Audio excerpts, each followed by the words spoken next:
Do you ever feel like your video is missing that it factor? You've got solid footage, clean edits, great music, but there's just something missing. Well, that's where the right effects come in. And in this video, I'm showing you the top 5 Premiere Pro effects that can take your video from basic to pro level. Yo.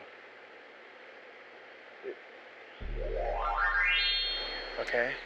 Over my years on YouTube, I have realized that most content creators do have a solid understanding of what they want their video to communicate, but they often lack the editing skills to keep their viewers engaged. The good news is, adding just a few of these effects can truly elevate your content, so let's jump right in. Starting off with our first effect, we got Transform.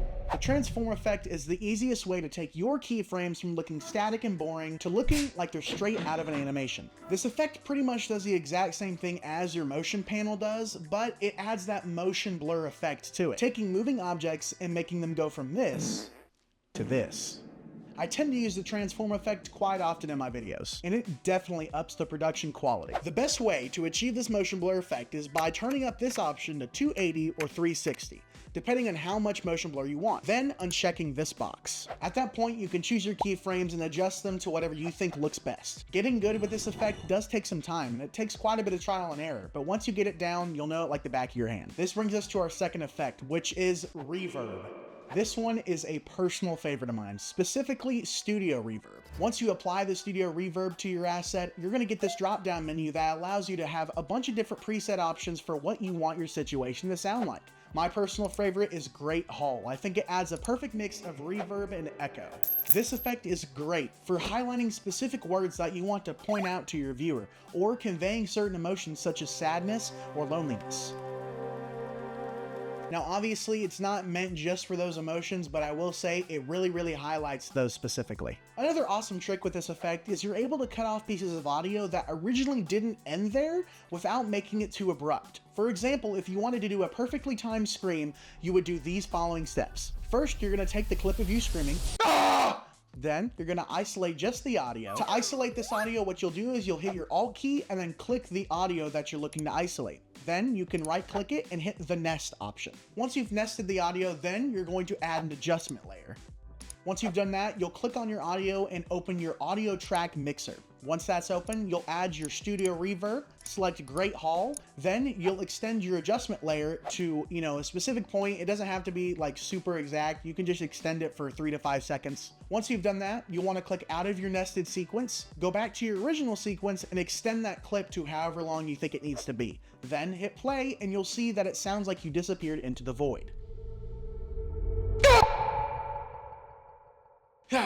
Now, the third effect on this list is Warp Stabilizer, personal favorite of mine. It's not necessarily meant to stylize your video, but more so to help with the pacing. The Warp Stabilizer effect is used to help smooth the motion of your clip. For example, if I took a slow motion video of my dogs running across my backyard, it might be a little shaky considering it's handheld.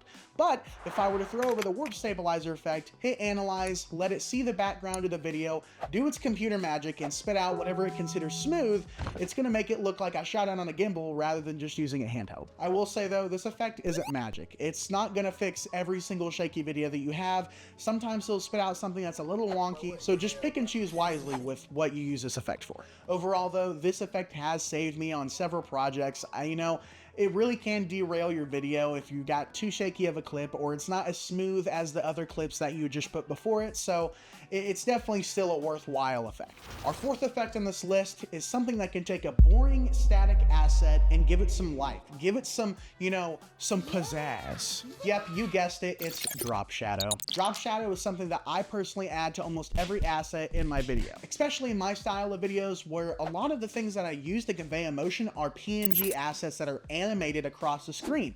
So to make these things look like they're interacting with each other or they aren't just on a flat background, I give it a drop shadow to add depth. For example, if I'm in front of a green screen, I can add a drop shadow to make it look like I'm interacting with the background and give it some depth.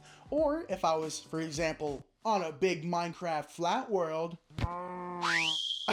I I could stretch out that shadow to make it look like it's interacting with the blocks on the ground, to make it look like it's a real shot and not necessarily just like you threw yourself on a green screen. Drop shadow isn't just good for PNG animation though. It can seriously add some style to your subtitles or some text that you have on screen. Overall, drop shadow is one of my favorite effects, and I feel like it's something that can take your video to the next level. Last but not least on this list is something that can take video, text, assets, and more from a 1 to a 10 in terms of glamour. That is the glow effect. Once again, glow is something that I definitely use in almost all of my videos. You can see in past videos that a lot of assets, a lot of text, a lot of things have that super spark or glow to them.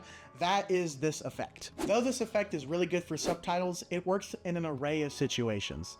For example, if I was wanting to make my video in a heavenly situation or add that heaven effect to it like some people do, I can add a sound effect of a heavenly choir singing below the video, give myself a halo PNG, give myself some wings, add some clouds in the background, but it really just looks like I threw some PNGs from Google on there. So what I could do is I can add that glow effect to on top of all of that, and it gives it that kind of hazy, misty look without blowing it out too bad. Another situation this works in is if you're trying to make a callback to something you were talking about in a previous video or a clip from a previous video, you could throw some monochrome filters over that, make it black and white, add some reverb, and then add some glow to it to make it really look like it's a flashback, kind of like you see in classic movie tropes. As you can see, this effect adds something to your video that's going to really stand out, that other content creators are really lacking in. And there you have it. That is the top 5 effects in Premiere Pro that can take your video to the next level. If you guys enjoyed this video, make sure to hit that red subscribe button, click the like button, and leave a comment down below of what I should cover next. That being said, I'll see y'all in the next one. Later. Want to see something really cool?